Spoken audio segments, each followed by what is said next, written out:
مساء الخير. لو أصبحت شايف العالم مكان غريب ملوش معنى، مش قادر تتحرك بخطواتك ومجهودك المعتاد، فقدت طاقتك وشغفك وبوصلتك للاتجاهات، فاقد معنى الأمل والكل المعاني الدنيوية عموما، بيتملكك إحساس بعدم الجدارة والاستحقاق، ومش لاقي متعة في الأشياء اللي كانت بتثيرك في يوم من الأيام.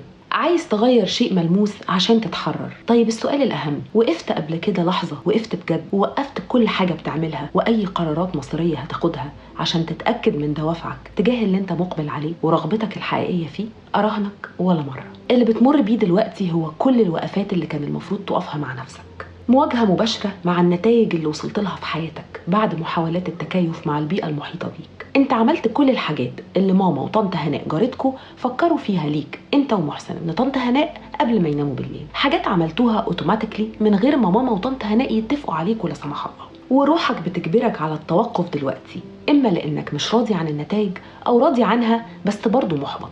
ليه؟ لأن حوالين روحك سور بيمثل كل الانعكاسات العقلية والعاطفية والجسدية المكبوتة جواك. الأسوار دي هي الهيكل الخارجي للخطة المادية اللي بنسميها العيشة، وجواها متكربسين كل اللي عايشينها.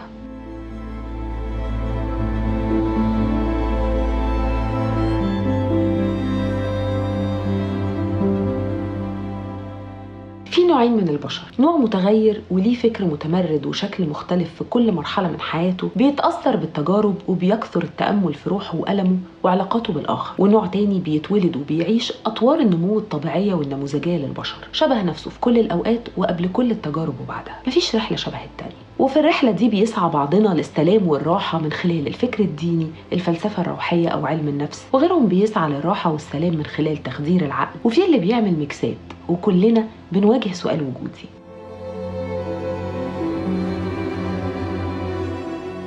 عايشين ندور بقلق عن إجابته، أو بنلهي نفسنا للهروب منه، خصوصا خلال الأزمات الكبيرة وبعدها. اللي يخض إن الإجابة اللي بتلاقيها إما بتأكد إنك بعيد جدا عن الغرض المتعارف عليه من الحياة، أو إنك حققته بس مش حاسس بالرضا والاكتمال اللي متعشم فيه. ناس هتقولك الهدف من الحياة هو القرب من ربنا، تعمل فرق، تسيب بصمة، تصنع المجد لنفسك، تكون أسرة سعيدة وكبيرة. طب أنا حاسس إن أنا واقف فين من كل ده؟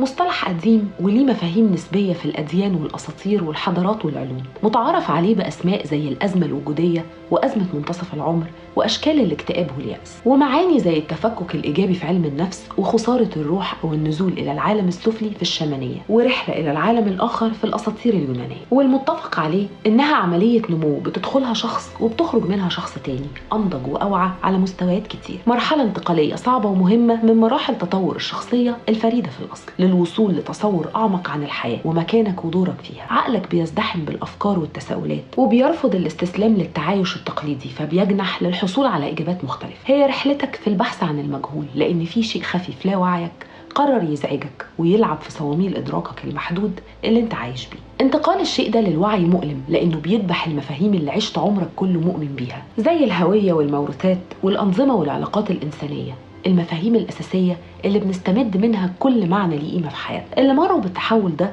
وصفوه بالصحوة الروحية والتخلي عن المعاني اللي صنعها العقل البشري والمشروطة بالبعد الثقافي والاجتماعي والمادي، وتبني معاني أرقى والنظر للعالم من غير فرض إطار ومفاهيم عليه، عملية مخاض وولادة من أول وجديد. فسر دبروفسكي مصطلح التفكك الإيجابي بأن الليلة دي بتغيرنا تماما، في شيء اتاخد منك للأبد وللأفضل، شيء متعلق بغرورك الدنيوي، بمعتقداتك أو تصوراتك عن الحياة. شيء مرعب إن الأرض اللي انت واقف عليها تتسحب منك، أيا كان بقى متمثلة في إيه: صحة، حب، بيت، أمان، شغل، أهل، أصحاب، مبادئ. ومع ذلك هي أعظم معلم، لأنها بتوضح لك إيه في حياتك هش وعابر وقابل للتغيير وإيه لا.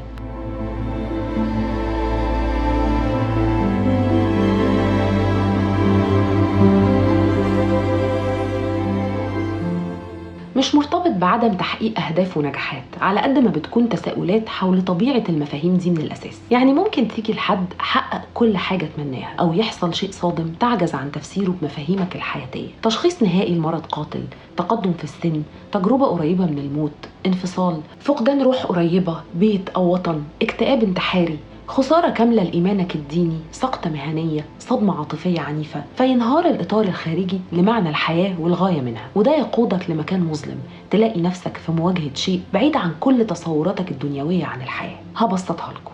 بعد الخلفة بنختزل الحياة في وجود ولادنا بشكل كبير. لو فقدت طفل بينهار المعنى الظاهري اللي اديته لحياتك واللي كانت بتدور حوالين وجوده من يوم ولادته، فيصبح بعده كل شيء بلا معنى وقيمة.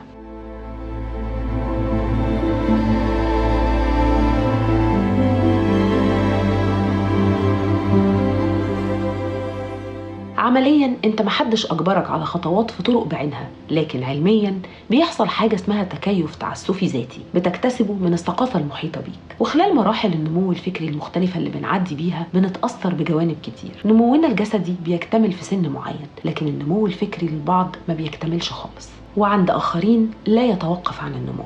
بعد الولادة بيتحط لنا اسم وبنؤمن باللي بيؤمن بيه أهالينا وبنقر باللي بيقبلوه واللي بيرفضوه، فعملية شبه استنساخية مش مقصودة لا منا ولا منهم. وبعدين يفرض عليك النظام التعليمي والمجتمعي والعملي إطار معين، سواء هتقبل كل قيمه أو ترفضها، وفي كل نظام فيهم ليك دور محدد بتلعبه كمسار طبيعي بتلاقي نفسك ماشي فيه بالتبعية. حياتنا، اهتماماتنا وأذواقنا في الحياة متشابهة بنسبة كبيرة، لدرجة إنك ممكن تلاقي أهدافك الشخصية متطابقة تماما مع أهداف شخص تاني. الرغبة في القبول، لبس حلو، عربية جديدة، وظيفة مرموقة، علاقة مع شخص، بيت، أطفال، من غير ما تشغل بالك بالمناسب لقدراتك. وفجأة تحس إن العادي اللي كل الناس بيعملوه ما بقاش عادي بالنسبة لك وبقى مش شبهك. زي ما تكون كنت عايش على نظام اوتوبايلوت وبعدين تقرر تمسك الطارة وتسوق. انت اصلا ما بتعرفش تسوق، فهتقرر تعلم نفسك بنفسك دلوقتي وانت في الطيارة. والطيارة في الجو والجو مش مستقر ومعاك ركاب، والركاب دول مسؤوليتك انت.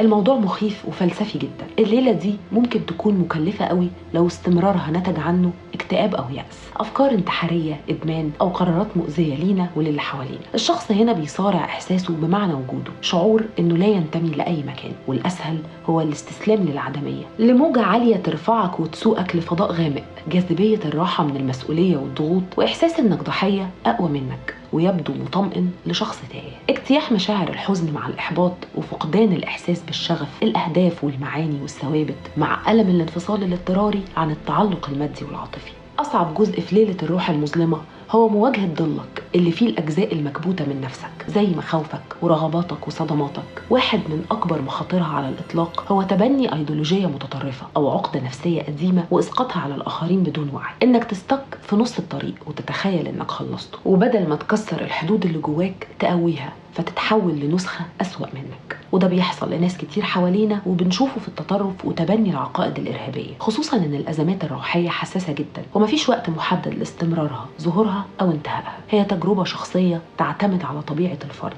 والبحث المتأني في جوانبها ممكن يوصلك لامتلاك إمكانيات روحانية غير عادية، واستعجالها هيعيق مسارها الطبيعي.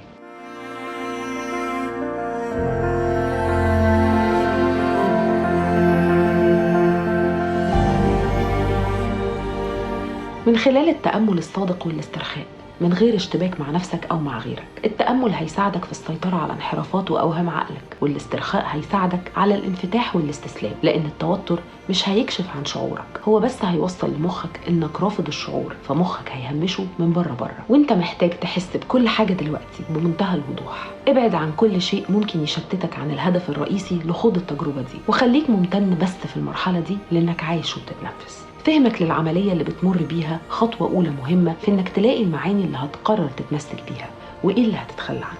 في كتابه ليالي الروح المظلمة قدم المعالج النفسي توماس مور ملاحظة مهمة، وهي إن الليالي دي بتحتاج علاج روحاني، وده اللي بيفسر عجز البعض عن تجاوز الأزمات اللي بتشخص نفسية بالأدوية أو بالتدخل العلاجي الكلامي، وإن الشخص لازم يعيش في الحاضر من غير ما يكون متعلق بالماضي أو مسجون في فكرة ثابتة عن المستقبل. والتحدي الأصعب هو إنك تسيب العملية تحصل بسلاسة وتتقبل الجانب المؤلم منها. وبيقول كمان إنه للأسف لن ينجو الجميع. بعض اللي ذكرهم مور في كتابه أقدموا على الانتحار، وبيقول إن اللي عاش منهم أدرك إن الحياة مش مشرقة ومش دايما ليها معنى أو بتتمحور حول النجاح زي ما بنتخيل، وخلقوا معنى جديد لحياتهم.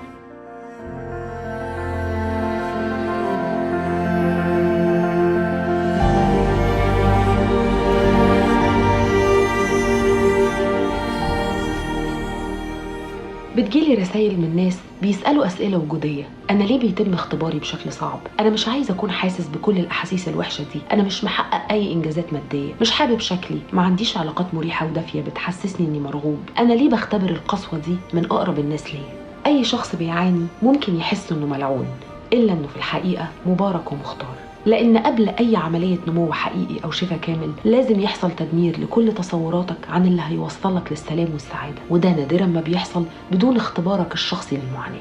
العقل أداة بحث عظيمة بتتعطل رحلته البحثية عشان يحمي وجودنا المادي، وبنخاف من تجربة كل لحظة بشكل كامل، فبنهرب من اللحظات اللي بنتخيلها حزينة أو بنغرق فيها مش بنتأملها. من يوم ما اتولدنا واحنا بنتربى على إن الذكاء والدرجات العالية هتوصلنا للنجاح والفلوس والحب والاستقرار ومنهم للسعادة، وكل ما بتسعى ورا السعادة بتفقد التواصل تدريجيا مع فكرة إنها بالفعل موجودة في لحظات مختلفة وسط كل حاجة، في مفاهيم زي الرضا المطلق والمحبة المطلقة للرحلة مش لمحطتها ولا نتائجها. ولو الهدف من الحياة السعادة فهتفهم إنها موجودة بإدراكك لوجوب النقص، إدراك إن لازم يكون في شيء مفقود لكن في سبيل للتعايش من غيره، فنبطل نتسابق ونسمو على كل ما هو دنيوي لإدراك إن الكمال في عدم الاكتمال.